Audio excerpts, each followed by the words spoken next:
ഇന്ന് നമ്മളുടെ ഫിസിക്സിൻ്റെ 5ാമത്തെ ചാപ്റ്ററിൽ 3ാമത്തെ പാർട്ട്, അവസാനത്തെ പാർട്ടാണ് നോക്കാൻ പോകുന്നത്. അപ്പം കഴിഞ്ഞ ക്ലാസ്സിൽ നമ്മൾ എനർജീനെ പറ്റിയിട്ടും കുറച്ച് കാര്യങ്ങളൊക്കെ മനസ്സിലാക്കി. ഇലക്ട്രിസിറ്റീനെ പറ്റിയിട്ടും എങ്ങനെയൊക്കെ അതിൻ്റെ പ്രവർത്തനങ്ങൾ കുറേ കാര്യങ്ങൾ നമ്മൾ മനസ്സിലാക്കി. ഇന്ന് നമ്മൾ നോക്കാൻ പോകുന്നത് എന്താണ് ഈ ഇലക്ട്രിക് പവർ എന്നുള്ളത്. ആ ഇലക്ട്രിക് പവർ എന്ന് പറഞ്ഞാൽ ശരിക്കും എക്സ്പ്ലെയിൻ ചെയ്ത് മനസ്സിലായി കഴിഞ്ഞാൽ മാത്രം നമുക്ക് ഈ വാട്ട് അവർ മീറ്റർ എന്താണെന്ന് നിങ്ങൾക്ക് ക്ലിയർ ആവുള്ളൂ. അപ്പോൾ ജസ്റ്റ് ആദ്യമായിട്ട് എന്താണ് ഈ ഇലക്ട്രിക് പവർ കൊണ്ട് ഉദ്ദേശിക്കുന്നത്. അപ്പം നമ്മൾ ഒരു ഇലക്ട്രിക്കിൻ്റെ ഉപകരണം, അത് വാഷിംഗ് മെഷീൻ ആവാം, ടി വി ആവാം, ഫ്രിഡ്ജ് ആവാം, എന്ത് വേണേ ആവാം, ആ ഓരോ അപ്ലയൻസാണ് നമ്മളതിനെ പറയുന്നത്, അല്ലേ, ഇലക്ട്രിക്കൽ അപ്ലയൻസ് എന്ന് പറയും. അപ്പോൾ ഈ ഓരോ ഇലക്ട്രിക്കൽ അപ്ലയൻസും പ്രവർത്തിക്കാൻ എന്ത് വേണം? കറണ്ട് വേണം, ഇലക്ട്രിസിറ്റി വേണം. അപ്പം ഒരു യൂണിറ്റ് ടൈമിൽ ഈ അപ്ലയൻസസ് എത്ര ഇലക്ട്രിക് എനർജി ഉപയോഗിക്കുന്നുണ്ട്, കൺസ്യൂം ചെയ്യുന്നുണ്ട്, അല്ലെങ്കിൽ നമ്മൾ ഒരു പവർ ജനറേഷൻ പ്ലാന്റ് ആണെങ്കിൽ അവിടെ ഒരു പ്രത്യേക സമയത്തിനുള്ളിൽ എത്ര ഇലക്ട്രിസിറ്റി ജനറേറ്റ് ചെയ്യുന്നുണ്ട്, അല്ലെങ്കിൽ ഒരു അപ്ലയൻസിൻ്റെ അകത്ത് എത്ര ഇലക്ട്രിക്കൽ എനർജി ഒരു വേറൊരു ഫോമിലേക്ക് മാറ്റുന്നുണ്ട്, അങ്ങനെയുള്ള എല്ലാ മെഷർമെൻറ്റിനും നമ്മൾ എന്ത് പറയുന്നത്? ഇലക്ട്രിക് പവർ എന്ന് പറയുന്നത്. അപ്പം അതിനുള്ളൊക്കെ മെഷേഴ്സാണ്. എങ്ങനെയാണ് എനർജി കൺസ്യൂം ചെയ്യുന്നത്, എത്രയാണ് എനർജി ജനറേറ്റ് ചെയ്യുന്നത്, എത്ര എനർജിയാണ് കൺവേർട്ട് ചെയ്യുന്നത്, ഇതിൻ്റെയൊക്കെ ഒരു മെഷറിലേക്കാണ് നമ്മൾ ഇലക്ട്രിക് പവറിനെ കൊണ്ടുപോകുന്നത്. അപ്പോൾ ഈ ഇലക്ട്രിക് പവർ നമ്മൾ സാധാരണ മെഷർ ചെയ്യുന്ന യൂണിറ്റ് എന്ന് പറയുന്നത് വാട്ട്സ് ആണ്. WATTS, watts. അപ്പം അവിടെ നിങ്ങൾക്ക് എക്സാമിന് സാധാരണ ചോദിക്കുന്നത് ഡിഫൈൻ 1 വാട്ട് എന്നുള്ളതാണ്. അപ്പോൾ അതിൻ്റെ ഡെഫിനേഷനൊക്കെ നമ്മൾ പഠിക്കും. ഇപ്പം ഈ വാട്ട് എന്ന് പറയുന്നത് ശരിക്കും ജൂൾ പെർ സെക്കൻഡ് എന്ന് പറയുന്ന ഒരു യൂണിറ്റും കൂടി അതിലുണ്ട്. ജൂൾ പെർ സെക്കൻഡാണ് നമുക്ക് ഡെറിവേഷൻ ചെയ്താൽ കിട്ടുന്നത്. ആ ജൂൾ പെർ സെക്കൻഡ് തന്നെ വിളിക്കുന്ന പേരാണ് 1 വാട്ട് എന്ന് പറയുന്നത്. അപ്പോൾ പവർ കണ്ടുപിടിക്കാനുള്ള ഫോർമുലയാണ് ഇവിടെ സൈഡിൽ എഴുതിയിട്ടുള്ളത്. Power is equal to V into I. അപ്പോൾ ഈ V എന്താ? വോൾട്ടേജ് ആണ്. V is equal to voltage and I is equal to current. I എന്താണ്? കറൻറ്റാണ്. അപ്പം വോൾട്ടേജ് ഇൻറ്റു കറൻറ്റ് ചെയ്താൽ കിട്ടുന്ന വാല്യൂവിനാണ് നമ്മൾ എന്താ പറയുന്നത്? പവർ എന്ന് പറയുന്നത്, ഇലക്ട്രിക് പവർ എന്ന് പറയുന്നത്. ഇനി നമ്മളുടെ വീടുകളിലൊക്കെ, നമ്മളുടെ വീടിൻ്റെ പുറത്ത് മെയിൻസിന്ന്, അതായത് ഇലക്ട്രിക് പോളിൽ നിന്ന്, ഇലക്ട്രിക്കിൻ്റെ ആ പോസ്റ്റിൽ നിന്ന് നേരെ വന്നിട്ട് ആ മെയിൻ ലൈൻ എവിടെയാണ് ശരിക്കും അവർ കൊടുക്കുന്നത്? ഫസ്റ്റ് പോകുന്നത് നമ്മളുടെ ഈ വാട്ട് അവർ മീറ്ററിലേക്കാണ്. ഇതെന്തിനാണ് അതിൻ്റെ ആവശ്യം? അപ്പോൾ നമ്മൾ ഇലക്ട്രിസിറ്റി ഉപയോഗിക്കുന്നുണ്ട് വീട്ടിൽ. അപ്പം ഈ മീറ്ററിൽ ഇത് അറിയുന്നുണ്ട് നമ്മൾ ഒരു മാസമോ അല്ലെങ്കിൽ ഓരോ ദിവസമോ എത്ര ഇലക്ട്രിക് എനർജി ഉപയോഗിക്കുന്നുണ്ട്. അതറിയാൻ വേണ്ടിയിട്ടുള്ളൊരു ഡിവൈസാണ് ഈ വാട്ട് അവർ മീറ്റർ എന്ന് പറയുന്നത്. അപ്പോൾ സാധാരണ നമ്മളുടെ KCBൻ്റെ ആൾക്കാർ 2 മാസത്തിലൊരിക്കൽ വന്നിട്ട് റീഡിംഗ് എടുക്കും. അതായത് അവർ സ്റ്റാർട്ടിങ് ഒരു വാല്യൂ നോട്ട് ചെയ്ത് വെച്ചിട്ടുണ്ടാവും, പിന്നെ 2 മാസത്തിന് ശേഷം വന്നിട്ട് ഫൈനൽ റീഡിംഗ് എടുക്കും. അതിന് ഡിഫറൻസ് എത്രയാണ് കാൽക്കുലേറ്റ് ചെയ്യും. എന്നിട്ട് നമ്മളുടെ ഒരു യൂണിറ്റിനുള്ള പൈസ എത്രയാണ് അവർക്കറിയാം. നമ്മൾ ഉപയോഗിക്കുന്ന സ്ലാബും കാര്യങ്ങളൊക്കെ ഉണ്ട്, കുറേ കാര്യങ്ങളുണ്ട്. അപ്പം അവരെന്ത് ചോദിച്ചാൽ നമ്മൾ ടോട്ടൽ എനർജി എത്ര കൺസ്യൂം ചെയ്തിട്ടുണ്ട് ഇൻറ്റു ആ ഒരു യൂണിറ്റിനുള്ള ചാർജ്. അത് പ്രിപ്പയർ ചെയ്യുമ്പോഴാണ് നമുക്ക് എന്ത് കിട്ടുന്നത്? ഇലക്ട്രിസിറ്റി ബിൽ കിട്ടുന്നത്. ഇപ്പം നമ്മൾ വീടുകളിൽ യൂസ് ചെയ്യുന്നത് ഇതാണ്, ഡിജിറ്റൽ വാട്ട് അവർ മീറ്ററാണ് നമ്മളിപ്പോൾ യൂസ് ചെയ്യുന്നത്. പണ്ട് കാലത്തൊക്കെയാണ് ഇങ്ങനത്തെ സാധാരണ ഡിജിറ്റലൊന്നുമല്ല, നോർമലായിട്ടുള്ള അനലോഗ് ആയിട്ടുള്ള വാട്ട് അവർ മീറ്ററാണ് നമ്മൾ യൂസ് ചെയ്തിരുന്നത്. ഓക്കെ, നമ്മുടെ വീടുകളിൽ പുറത്ത് പോയാൽ നിങ്ങൾക്ക് കാണാൻ സാധിക്കും. അപ്പോൾ ഇതിൻ്റെ ആവശ്യം എന്താണ്? To measure the energy consumed. നമ്മൾ ഇലക്ട്രിക് എനർജി എത്ര കൺസ്യൂം ചെയ്തിട്ടുണ്ടെന്ന് അറിയാൻ വേണ്ടിയിട്ടുള്ളൊരു ഡിവൈസാണിത്. ഓക്കെ, വാട്ട് ഹവർ മീറ്റർ എന്നാണ് ഇതിന് പറയുന്നത്. Watt hour meter. വാട്ട് എന്താണ്? യൂണിറ്റ് ഓഫ് എനർജിയാണ്. ഹവർ എന്താ? സമയത്തിൻ്റെ യൂണിറ്റാണ്. ഇവിടെ നമ്മൾ എടുക്കുന്നത് ഇത് ഹവറിലാണ്, മിനിറ്റിലല്ല, സെക്കൻഡ്സിലും അല്ല, വലിയ യൂണിറ്റാണ്. അപ്പം വാട്ട് ഹവർ എന്നാണ് നമ്മളിതിന് പറയുന്നത്. അപ്പോൾ ആ വാട്ട് ഹവർ റെക്കോർഡ് ചെയ്യുന്ന അല്ലെങ്കിൽ കാണിച്ചു തരുന്ന ഒരു ഡിവൈസാണ് ഈ വാട്ട് ഹവർ മീറ്റർ. അപ്പം quantity of electric energy consumed in houses can be measured directly by a watt hour meter. അല്ലേ, നമ്മളിപ്പം പറഞ്ഞിട്ടേ ഉള്ളൂ. Connected to household electric circuit. ഇവിടെ ഇലക്ട്രിക് എനർജി കൺസ്യൂം ചെയ്യുന്നത് കുറച്ചും കൂടി വലിയ യൂണിറ്റിലാണ്. 30 ദിവസത്തെ അല്ലെങ്കിൽ 60 ദിവസത്തെ കൺസംഷൻ നമ്മൾ നോക്കുന്നത്. ഇപ്പോൾ വാട്ട് എന്ന് പറഞ്ഞാൽ കമ്പാരിറ്റീവ്ലി ചെറിയ യൂണിറ്റാണ്. അപ്പോൾ നമ്മൾ മെഷർ ചെയ്യുക കിലോ വാട്ട് അവർ എന്ന് പറയുന്ന യൂണിറ്റിലാണ്, കിലോ വാട്ട്സ്. അപ്പോൾ എന്തായി കിലോ വാട്ട് എന്ന് ചോദിച്ചു കഴിഞ്ഞാൽ, ഒരു കിലോ വാട്ട് എന്ന് പറഞ്ഞു കഴിഞ്ഞാൽ 1000 വാട്ട്സ് ആണ്. 1 kilowatt is equal to 1000 watts. അപ്പം 60 ദിവസം എന്ന് പറയുമ്പോൾ വലിയൊരു റീഡിംഗ് ആയിരിക്കും അത് കാണിക്കുന്നത്. അപ്പോൾ അതിനെ നമ്മൾ സാധാരണ എക്സ്പ്രസ് ചെയ്യുന്നത് വലിയ യൂണിറ്റിലായിരിക്കും. അതാണ് നമ്മളുടെ കിലോ വാട്ട് എന്ന് പറയുന്നത്. വാട്ട്സ് ചെറിയ യൂണിറ്റാണ്, കിലോ വാട്ട് വലിയ യൂണിറ്റാണ്. ഓക്കെ, ഇതിന് നമ്മൾ കമേഴ്ഷ്യൽ യൂണിറ്റ് ഓഫ് എനർജി എന്ന് പറയുന്നത്. കിലോ വാട്ട് ഹവർ എന്താണ്? കമേഴ്ഷ്യൽ നമ്മൾ കുറേ അധികം യൂസ് ചെയ്യുമ്പം കമേഴ്ഷ്യൽ പെടും. Okay, power is expressed in watt, time in second and energy in joule. അല്ലേ, പവർ നമ്മൾ വാട്ടിൽ എക്സ്പ്രസ് ചെയ്യും, ടൈം സെക്കൻഡ്സിലും എനർജി ജൂൾസിലാണ്. അപ്പോൾ നമ്മളടുത്തൊരു ചോദ്യം ഇവിടെ, energy consumed if a 9 watts bulb operates for 1 hour daily for 30 days. നമ്മളടുത്ത് പറഞ്ഞത് എന്താ വെച്ചാൽ 9 watts ഉള്ള ഒരു ബൾബുണ്ട്, അത് ഡെയിലി 1 മണിക്കൂർ കത്തുന്നുണ്ട്. അപ്പോൾ 30 ദിവസം ഇത് എത്ര എനർജി കൺസ്യൂം ചെയ്യും?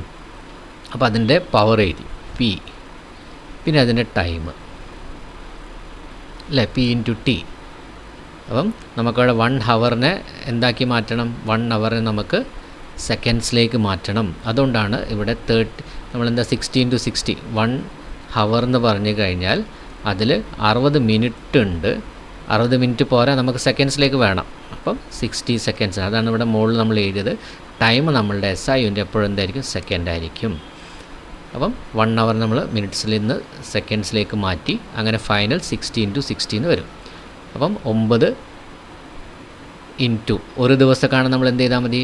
9 into 3600 ചെയ്താൽ മതി. പക്ഷേ നമ്മളിവിടെ കണ്ടുപിടിക്കാൻ 30 ദിവസം ആയതുകൊണ്ട് നമ്മൾ ആ 30 കൂടി ഒരുമിച്ച് ഒറ്റ സ്റ്റെപ്പിൽ നമ്മൾ അങ്ങോട്ട് തീർക്കുകയാണ്. 9 into 30 into 3600. അല്ലെങ്കിൽ നിങ്ങൾക്ക് എങ്ങനെ ചെയ്യാം?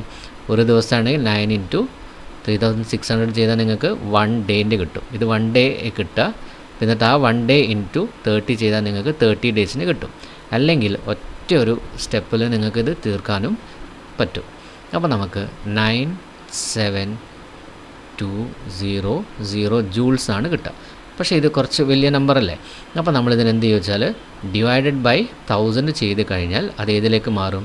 കിലോ വാട്ട്സിലേക്ക് മാറും. അപ്പോൾ ഈ 3 0 കട്ട് ചെയ്യുക, ഇവിടെയുള്ള 3 0 കട്ട് ചെയ്യുക. അപ്പോൾ നമ്മളുടെ ആൻസർ കിലോ ജൂൾസിലേക്ക് മാറി, 972 കിലോ ജൂൾസ്. ഓക്കെ, 972 കിലോ ജൂൾസിലേക്ക് മാറി. ഇതാണ് നമ്മളുടെ കിലോ ജൂളിൻ്റെ ആവശ്യം. ക്ലിയർ ആയല്ലോ? ഇനി if we consider the monthly energy consumption of all the appliances in a household, that would be very large അല്ലേ. ഇപ്പോൾ നമ്മൾ പറഞ്ഞ കാര്യം അത് തന്നെയാണ്. അപ്പോൾ നമ്മളൊരു മന്ത്ലി കൺസംഷനൊക്കെ നോക്കുമ്പോൾ വെരി ലാർജ് ആയിരിക്കും ക്വാണ്ടിറ്റി വരുന്നത്. അപ്പോൾ നമ്മളുടെ വെറും വാട്ട്സ് മതിയാവില്ല. അപ്പോൾ നമ്മളതിനെ കൺവേർട്ട് ചെയ്യും, കുറച്ചും കൂടി വലിയ യൂണിറ്റായുള്ള കിലോ വാട്ട്സ് കൺവേർട്ട് ചെയ്യും. അതാണ് പാരഗ്രാഫിൽ പറഞ്ഞിട്ടുള്ളത്. Therefore, energy is calculated in kilowatt hour by measuring in kilowatt. Energy നമ്മൾ പവർ അല്ലെങ്കിൽ മെഷർ ചെയ്യുന്ന കിലോ വാട്ടിലും ടൈം അവറിലായിരിക്കും മാറ്റാം. കാരണം വലിയൊരു അല്ലേ, നമ്മളിവിടെ മുകളിൽ തന്നെ നിങ്ങൾ കണ്ടിട്ടുണ്ട്. അപ്പോൾ നമ്മളതിന് ചെറുതാക്കിയപ്പം അത് എത്രയിലേക്ക് മാറി? 972 kg ആയില്ലേ. അതുകൊണ്ട് ഓക്കെ, ക്ലിയർ ആയല്ലോ? ഇനി ഇത് ഒരു കാർട്ടൂൺ റെപ്രസെൻറ്റേഷനാണ്. നമ്മളുടെ വീട്ടിൽ മെയിൻസിൽ നിന്ന് ഇതാണ് നമ്മളുടെ ഇലക്ട്രിക് പോള്. ഇലക്ട്രിക് പോളിൽ നമ്മളുടെ വീടുകളിലേക്ക് നേരെ വരുന്ന എവിടെയാണ്? നമ്മളുടെ ഈ വാട്ട് ഹവർ മീറ്ററിലേക്കാണ്. വാട്ട് ഹവർ മീറ്റർ നേരെ വീട്ടിലത്തെ പല ഉപകരണങ്ങളിലേക്കും പ്ലഗ് പോയിൻറ്റും അതേപോലെ സ്വിച്ചിൻ്റെ ആ ബോർഡിലേക്കൊക്കെ കറണ്ട് പോകും. ഇവരെല്ലാം അങ്ങോട്ടും ഇങ്ങോട്ടും ഉപയോഗിക്കുന്നുണ്ടാവും. ഫൈനൽ നമ്മളുടെ ഇലക്ട്രിസിറ്റി ബില്ല് വരുമ്പം ഇവരെല്ലാം കൂടി എത്ര എനർജി കൺസ്യൂം ചെയ്ത് അത് നമുക്ക് എവിടെ നിന്ന് കിട്ടും? ഈ വാട്ട് ഹവർ മീറ്ററിൽ നിന്ന് കിട്ടും. ഓക്കെ, നമ്മളെല്ലാം നോക്കേണ്ടത് അതാരാ നോക്കുന്ന? ഇലക്ട്രിസിറ്റിയിൽ നിന്ന് ഈ റീഡിംഗ് എടുക്കാൻ വിൽക്കുന്ന ആൾക്കാരാണ്. ഇനി 1 kilowatt hour or 1 unit of electric energy, അതാണ് നേരത്തെ നമ്മൾ പറയാൻ പോയത്. എന്താണ് ഈ 1 kilowatt hour of energy എന്ന് പറഞ്ഞാൽ എത്രയാണ്? അപ്പോൾ അവിടെ പറയുന്നത് എന്താ വെച്ചാൽ is the energy consumed by an appliance with 1 kilowatt power. ഇപ്പോൾ ഒരു അപ്ലയൻസ് ഉണ്ട്, അതിൻ്റെ എനർജി കൺസംഷൻ എത്രയാണ്? 1 kilowatt ആണ്. ഇൻ 1 hour ആണ് നമ്മൾ എന്ത് പറയുന്നത്? 1 kilowatt hour എന്ന് പറയും. It is energy consumed by an appliance with 1 kilowatt power in 1 hour. 1 kilowatt കൺസ്യൂം ചെയ്യുന്ന അല്ലെങ്കിൽ ഒരു അപ്ലയൻസ് 1 kilowatt ഒരു മണിക്കൂറിൽ കൺസംഷൻ അല്ലെങ്കിൽ കൺസ്യൂം ചെയ്യുകയാണെങ്കിൽ അതിനെയാണ് നമ്മൾ എന്ത് പറയുന്നത്? 1 kilowatt hour, അല്ലെങ്കിൽ അതിന് നമ്മൾ വിളിക്കുന്ന പേര് 1 unit. ഒരു യൂണിറ്റ് എത്രയാണ്? 1 kilowatt hour ആണ് ഒരു യൂണിറ്റ് എന്ന് പറഞ്ഞാൽ. ഒരു മണിക്കൂറിൽ ഒരു അപ്ലയൻസ് 1 kilowatt എനർജി ഉപയോഗിക്കുകയാണെങ്കിൽ അതിനെയാണ് നമ്മൾ എന്ത് പറയുന്നത്? 1 kilowatt hour അല്ലെങ്കിൽ 1 unit എന്ന് പറയുന്നത്. ഓക്കെ, എന്താണ് യൂണിറ്റ് എന്ന് പറഞ്ഞു കഴിഞ്ഞാൽ ഒരു മണിക്കൂറിൽ ഒരു അപ്ലയൻസ് 1 kilowatt എനർജി കൺസ്യൂം ഉപയോഗിക്കുകയാണെങ്കിൽ അതിന് വിളിക്കുന്ന പേരാണ് 1 kilowatt hour ഓർ 1 unit. അപ്പം നമ്മളുടെ ബില്ലിടുമ്പം നമ്മൾ എത്ര യൂണിറ്റ്സ് കൺസ്യൂം ചെയ്തു എന്നാണ് നോക്കുന്നത്. ആ നമ്പർ ഓഫ് യൂണിറ്റ്സ് നമുക്ക് കിട്ടുക എവിടെയാണ്? ഈ kWh മീറ്റർ എന്നാണ്. ഓക്കെ, ഇനി ഇവിടെ നമുക്ക് ജസ്റ്റ് ഒന്ന് അറിയാൻ വേണ്ടിയിട്ട് അല്ലേ എത്രയായിരിക്കും അതെന്നുള്ള പവർ 1000 വാട്ട്സ്, അതായത് 1 കിലോവാട്ട് ടൈം 1 അവർ അല്ലെങ്കിൽ 3600 സെക്കൻഡ്സ്. ഇതെല്ലാം കൂടി നമുക്ക് ഇൻറ്റു ചെയ്താൽ ഇത്രയും വലിയൊരു ആൻസർ കിട്ടി അല്ലേ. അപ്പം നമ്മളതിനെ 3.6 ഇൻറ്റു 10⁶ ആണ് കേട്ടോ ഇവിടെ ഈ ഇതിന് പകരം നിങ്ങളവിടെ എഴുതേണ്ടത് 3.6 ഇൻറ്റു ബാക്കിയുള്ള വാല്യൂ നമ്മൾ എന്ത് ചെയ്യും? 10⁶ ജൂൾസ് എന്നാണ് വരിക. നമ്മളതിനെ ചുരുക്കി എഴുതുമ്പോൾ 3.6 ഇൻറ്റു 10⁶ ജൂൾസ് ആണ്. ഇത്രയും എനർജി ഒരു മണിക്കൂറിൽ 1 കിലോവാട്ട് അല്ലെങ്കിൽ 1000 വാട്ട്സ് കൺസംഷൻ ചെയ്യുന്ന അല്ലെങ്കിൽ കൺസ്യൂം ചെയ്യുന്ന ഒരു അപ്ലയൻസ് ഉപയോഗിക്കുന്നുണ്ടാവും. ഓക്കെ, ക്ലിയർ അല്ലേ? ഇനി ഒരു ടേബിൾ നമുക്ക് കംപ്ലീറ്റ് ചെയ്യാൻ വേണ്ടിയിട്ടാണ്. അപ്പോൾ ഇവിടെ power of device W, time T, പിന്നെ electric energy spent P into T, energy utilise kWh is equal to power in watts divided by 1000 into hours. ഇതാ അപ്പോൾ ഫസ്റ്റ് നിങ്ങൾക്ക് അവിടെ ചെയ്ത് വെച്ചിട്ടുണ്ട് 1000 ഇൻറ്റു 60 ഇൻറ്റു 60, അത് എത്രയായി? ഇത്രയും 36 lakhs ജൂൾസായി മാറി.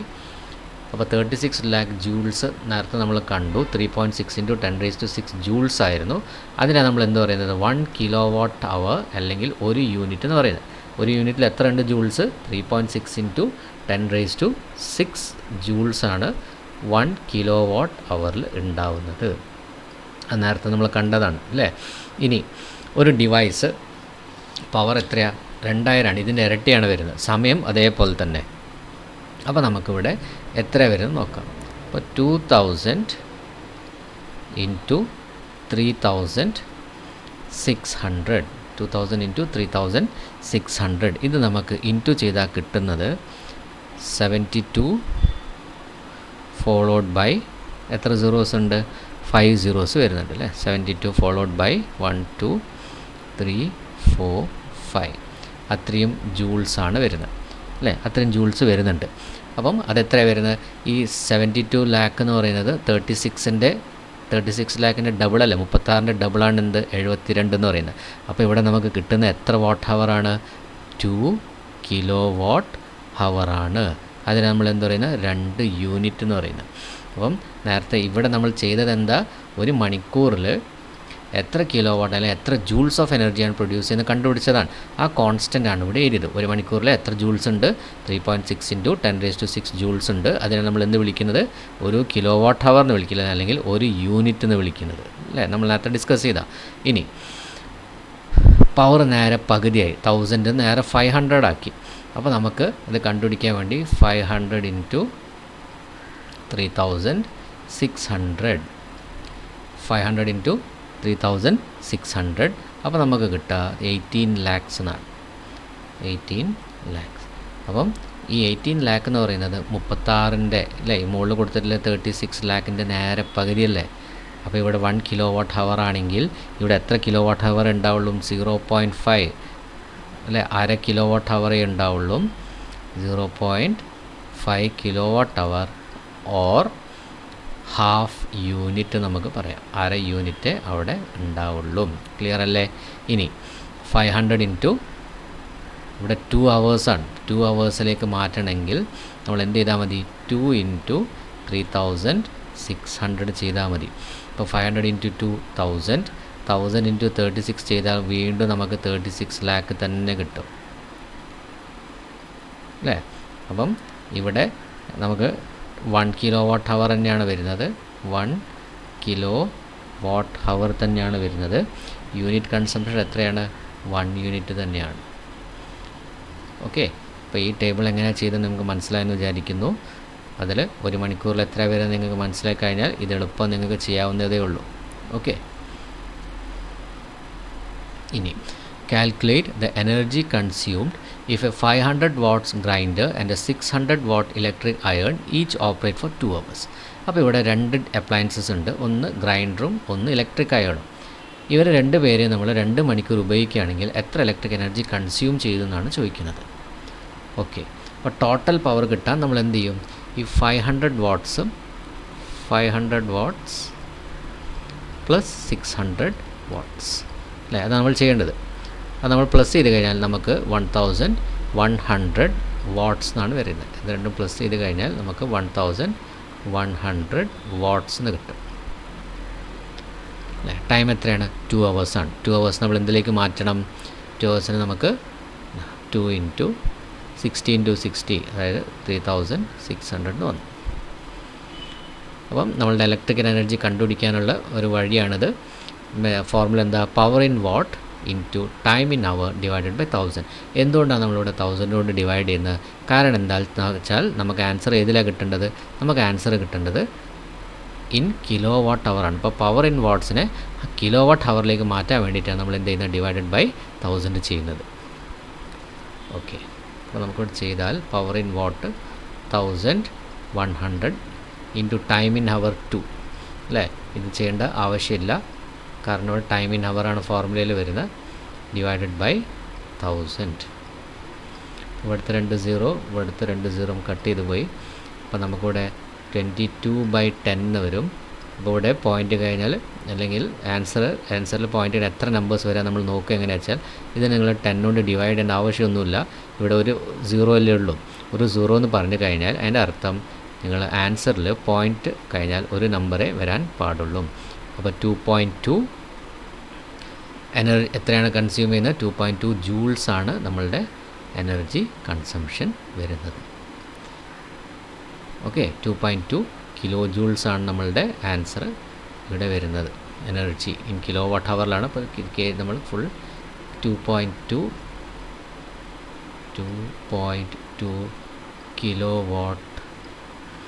കിലോ വാട്ടാണ് നമുക്ക് ആൻസർ ചെയ്യുന്നത്. Kilowatt hour. Okay, clear ആയല്ലോ. ഇനി ഇപ്പം നമ്മൾ ഇലക്ട്രിക് കൺസംഷനെ പറ്റിയിട്ട് പറഞ്ഞു. ഇനി നമ്മൾ നോക്കേണ്ടത് ഇലക്ട്രിസിറ്റി ജനറേറ്റ് ചെയ്യുക പറഞ്ഞാൽ വലിയ ചിലവുള്ള പണിയും അതേപോലെ തന്നെ ചില കേസിൽ പൊല്യൂഷൻ ക്രിയേറ്റ് ചെയ്യുന്ന ഒരു സംഭവം കൂടിയാണ്.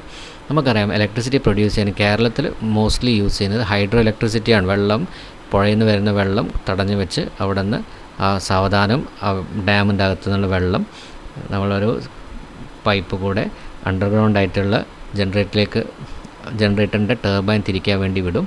അങ്ങനെയൊക്കെയാണ് എന്ത് ചെയ്യുന്നത്? ഇലക്ട്രിസിറ്റി പ്രൊഡ്യൂസ് ചെയ്യുന്നത്. വേറെ ചില സ്ഥലങ്ങളിൽ ന്യൂക്ലിയർ എനർജി യൂസ് ചെയ്യും. തെർമൽ പവർ പ്ലാന്റ്സ് ഉണ്ടാവും, കോൾ ഉപയോഗിച്ചിട്ടുള്ള പവർ പ്ലാന്റ്സ് ഉണ്ടാവും, ഡീസൽ പവർ പ്ലാന്റ്സ് ഉണ്ടാവും.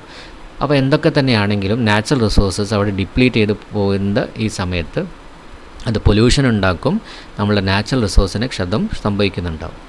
അപ്പോൾ നമ്മളിവിടെ നോക്കേണ്ടത് എന്തൊക്കെ മാർഗ്ഗങ്ങളുണ്ട് നമുക്ക് ഇലക്ട്രിക് എനർജി കൺസംഷൻ കുറയ്ക്കാൻ വേണ്ടി. അപ്പോൾ അതിൽ ആദ്യത്തെ എന്താണ് വരുന്നത്? അപ്പോൾ എഫിഷ്യൻ്റ് ആയിട്ടുള്ള, അതായത് കുറഞ്ഞ വോൾട്ടേജിൽ അല്ലെങ്കിൽ കുറച്ച് കറണ്ട് കൺസ്യൂം ചെയ്യുന്ന അപ്ലയൻസ് നമ്മൾ തിരഞ്ഞെടുക്കണം. അത് നമ്മൾ കണ്ടാൽ അല്ലെങ്കിൽ ടി വി ഒക്കെ വാക്കുമ്പം അതിന് മുകളിൽ സ്റ്റാർസിന് എണ്ണം കാണാം അല്ല, 5 സ്റ്റാർ ഉണ്ടാവും. അതിൽ ഫുൾ 5 സ്റ്റാറാണ് അവിടെ ഹൈലൈറ്റ് ചെയ്തെങ്കിൽ അതിൻ്റെ മീനിങ് എന്താ വെച്ചാൽ ഈ ഹൈലി എഫിഷ്യൻ്റ് എന്നാണ്, ഹൈലി എനർജി എഫിഷ്യൻ്റ് എന്നാണ് എൻ്റെ അർത്ഥം. സ്റ്റാർസ് കുറയുന്നതനുസരിച്ചിട്ട് അതിൻ്റെ എനർജി എഫിഷ്യൻസിയും കുറഞ്ഞു വരും. അതായത് അത് കൂടുതൽ ഇലക്ട്രിസിറ്റി കൺസ്യൂം ചെയ്യുന്ന അർത്ഥം. പിന്നെ നമ്മൾ ആവശ്യമില്ലാത്ത സമയത്ത് സ്വിച്ച് ഓഫ് ചെയ്തിടണം. LED ട്യൂബ്സോ ബൾബ്സോ യൂസ് ചെയ്യുക. CFLO പഴയ ട്യൂബൊക്കെ പകരം മാറ്റി എന്ത് ചെയ്യണം? നമ്മൾ LED ട്യൂബ്സോ ബൾബ്സോ യൂസ് ചെയ്യണം. അതേപോലെ തന്നെ ഫാനിൻ്റെ സൈസ് റൂമിൻ്റെ വലുപ്പം അനുസരിച്ചിട്ട് നിങ്ങൾ അഡ്ജസ്റ്റ് ചെയ്യണം. ഇന്ന് പുതിയ ടൈപ്പ് മോഡേൺ ഫാൻസ് അവൈലബിൾ ആണ്, ബ്രഷ്ലെസ് ഡയറക്റ്റ് കറൻറ്റ്. അത് ഈ ബ്രഷ് എന്ന് പറഞ്ഞ സാധനം നമ്മൾ ഓൾറെഡി മോട്ടോറിൻ്റെ കേസിൽ പഠിച്ചതാണ്. അവിടെ കാർബൺ ബ്രഷ് ഇല്ലാതെ തന്നെ ഡയറക്റ്റ് കറൻറ്റിൻ്റെ ഉപയോഗിച്ചിട്ടുള്ള ഫാൻസാണ് ഈ BLDC ഫാൻസ് എന്ന് പറഞ്ഞു കഴിഞ്ഞാൽ. അവർ വളരെ പവർ കൺസംഷൻ കുറഞ്ഞൊരു ടൈപ്സ് ഓഫ് ഫാനാണ്. അത് ഉപയോഗിക്കുക. നെക്സ്റ്റ് എന്താണ് ഈ എനർജി ക്രൈസിസ് എന്ന് പറഞ്ഞാൽ? ക്രൈസിസ് എന്ന് പറഞ്ഞാൽ എന്താ? ബുദ്ധിമുട്ടാണ് ഇവിടെ ഉദ്ദേശിക്കുന്നത് അല്ലേ, വല്ലാത്തൊരു സിറ്റുവേഷൻ. അപ്പം ആവശ്യക്കാർ കൂടുതൽ, സാധനം കുറവ്. അപ്പോഴാണ് എന്തുണ്ടാവുന്നത്? ക്രൈസിസ് ഉണ്ടാവുന്നത്. ആവശ്യക്കാർ കൂടി വരുമ്പം ആവശ്യത്തിനനുസരിച്ചുള്ള സാധനം കിട്ടുന്നില്ല. അപ്പോഴാണ് നമ്മളൊരു സ്ഥലത്ത് ക്രൈസിസ് ഉണ്ടാവുമെന്ന് പറയുന്നത്. ഇവിടെ എന്തിൻ്റെ ക്രൈസിസാണ്? എനർജീൻ്റെ ക്രൈസിസാണ്. എനർജിക്ക് ആവശ്യക്കാർ കൂടി, അതനുസരിച്ച് എനർജീൻ്റെ അളവ് കൂട്ടാൻ പറ്റുന്നില്ല. അപ്പോൾ അവിടെ എന്തുണ്ടായി? എനർജി ക്രൈസിസ് ഉണ്ടായി. അപ്പോൾ energy crisis is the increase in demand for energy and decrease in availability കുറയുക, ആവശ്യക്കാർ കൂടുക, ഡിമാൻഡ് കൂടുക. ഇനി is there any way to produce electricity without causing pollution? അപ്പോൾ നിങ്ങൾ ഓൾറെഡി പഠിച്ചിട്ടുണ്ടാവും റിന്യൂവബിൾ റിസോഴ്സസും നോൺ റിന്യൂവബിൾ റിസോഴ്സസും, അതിനെ ബേസ് ചെയ്ത് നിങ്ങൾ കുറേ പഠിച്ചിട്ടുണ്ടാവും. അപ്പം റിന്യൂവബിൾ റിസോഴ്സിലേക്ക് നമ്മൾ കൂടുതൽ ശ്രദ്ധ ചെലുത്തുക. റിന്യൂവബിൾ എന്ന് പറഞ്ഞാൽ എന്താ? നമ്മളിങ്ങനെ ഉപയോഗിക്കും തോറും അത് ഇല്ലാതാവുന്നില്ല അല്ലേ, അത് വീണ്ടും ഉണ്ടാവുന്നുണ്ട്. അതാണ് റിന്യൂവബിൾ എന്ന് പറയുന്നത്.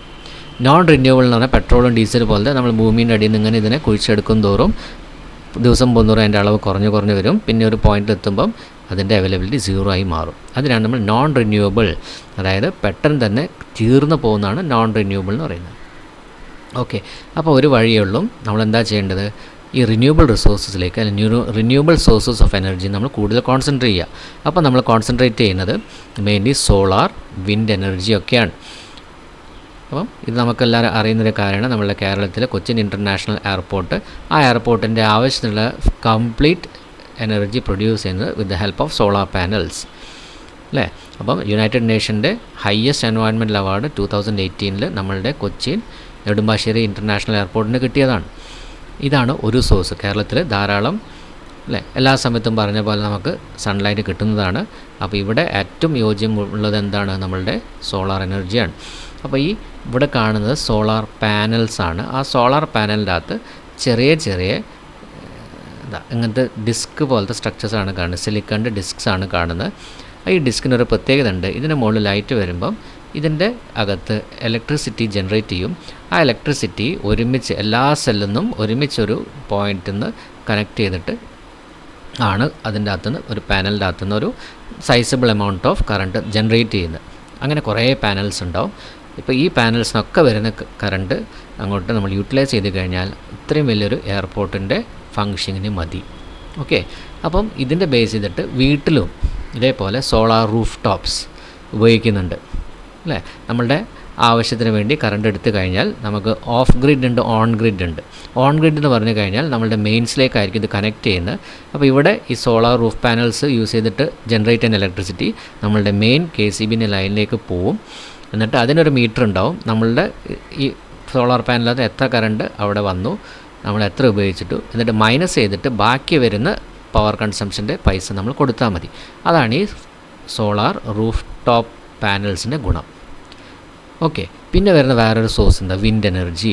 ഇപ്പോൾ കാറ്റ് നല്ലോണം കിട്ടുന്ന സ്ഥലങ്ങളിലാണെങ്കിൽ നമുക്ക് വിൻഡ് മിൽസ് വെച്ചിട്ട് എന്ത് ചെയ്യാൻ പറ്റും? ഇലക്ട്രിസിറ്റി ജനറേറ്റ് ചെയ്യാൻ സാധിക്കും. അപ്പം പോസിബിളാണ്, പൊല്യൂഷൻ ഇല്ലാതെ. ഇത് ഗ്രീനാണ് അല്ലേ, ഗ്രീൻ സോഴ്സ് ഓഫ് എനർജി എന്ന് പറയും. ഇനി വളരെ പ്രധാനപ്പെട്ടതാണ് ഈ കാർബൺ ഫുട് പ്രിൻ്റ് എന്ന് പറഞ്ഞാൽ എന്താണ്? അപ്പം നമ്മൾ അറിയാം, നമ്മൾ ഉപയോഗിക്കുന്ന AC പോലത്തെ സാധനങ്ങളിൽ നിന്ന് ധാരാളം ഗ്രീൻ ഹൗസ് ഗ്യാസസ്, നമ്മുടെ വെഹിക്കിൾസിൻ്റെ എക്സോസ്റ്റ് എന്നൊക്കെ ധാരാളം ഗ്രീൻ ഹൗസസ് ഗ്യാസസ് ഡയറക്റ്റ്ലി നമ്മൾ അറിയാതെ ഇൻഡയറക്റ്റ് ആയിട്ടോ അറ്റ്മോസ്ഫിയറിലേക്ക് പോകുന്നുണ്ട് അല്ലേ. അപ്പം ഇങ്ങനത്തെ ഗ്യാസസിൻ്റെ അളവ് ഇത് നമ്മൾ എന്ത് ചെയ്യും? കൺവേർട്ട് ചെയ്തിട്ട് എക്സ്പ്രസ് ചെയ്യും equivalent measure of carbon dioxide. എത്ര എമൗണ്ട് ഓഫ് കാർബൺ ഡൈ ഓക്സൈഡാണ് ആ വീട്ടിൽ നിന്നോ അല്ലെങ്കിൽ ഒരു സിറ്റിയിൽ നിന്നോ അല്ലെങ്കിൽ ഒരു മൊത്തം സ്റ്റേറ്റിൽ നിന്നോ പുറത്തേക്ക് വരുന്നത്, റിലീസ് ചെയ്യുന്നത്, എത്ര എമൗണ്ട് ഓഫ് കാർബൺ ഡൈ ഓക്സൈഡാണ് പ്രൊഡ്യൂസ് ചെയ്യുന്നത്, അതിൻ്റെ ആ ഒരു ഫിഗറിനെ അല്ലെങ്കിൽ ഒരു നമ്പറിനെ വിളിക്കുന്ന പേരാണ് carbon footprint. Quantity of such emitted greenhouse gases converted and expressed as equivalent to measure of carbon dye oxide.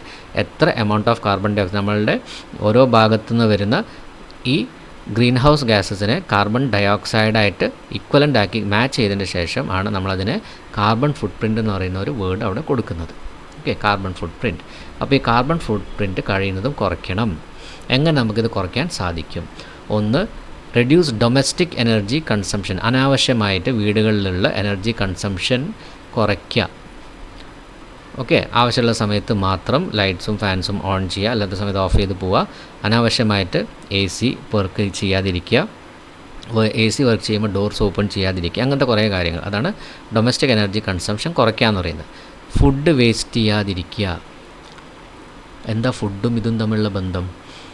അപ്പം ഫുഡ് പ്രിസർവ് ചെയ്യാനുള്ള പല വഴികളുണ്ട്. അതുമാത്രമല്ല, പ്രൊഡക്ഷന് സമയത്ത് എനർജി പല രൂപത്തിലും ഉപയോഗിക്കുന്നുണ്ട്. അതേപോലെ തന്നെ കുക്ക് ചെയ്യുന്ന സമയത്ത് നമ്മൾ എനർജി പലതരത്തിൽ ഉപയോഗിക്കുന്നുണ്ട്.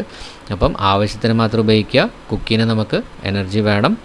അപ്പം ആവശ്യം പ്രിപ്പയർ ചെയ്ത് കഴിഞ്ഞാൽ എനർജി അവിടെ സേവ് ചെയ്യാൻ പറ്റും. അങ്ങനെ അതേപോലെ തന്നെ ഒരാളൊക്കെയാണ് ട്രാവൽ ചെയ്യുന്നതെങ്കിൽ 4 വീലർ ഒരാൾക്ക് ചെയ്യുന്നതിന് പകരം ഒന്നുകിൽ കാർ പൂളിങ് ചെയ്യുക, അല്ലെങ്കിൽ പബ്ലിക് ട്രാൻസ്പോർട്ട്, മെട്രോ ഉള്ള സ്ഥലത്തുള്ള മെട്രോ, അങ്ങനത്തെ പബ്ലിക് ട്രാൻസ്പോർട്ടിൽ കൂടുതൽ നമ്മൾ ശ്രദ്ധിക്കുക.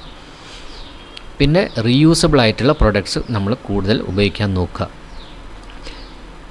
അതേപോലെ കാർബൺ ഫുട് പ്രിൻറ്റിനെ പറ്റി നമ്മൾ സൊസൈറ്റീനെ അങ്ങോട്ട് മൊത്തം ബോധവൽക്കരിക്കുക.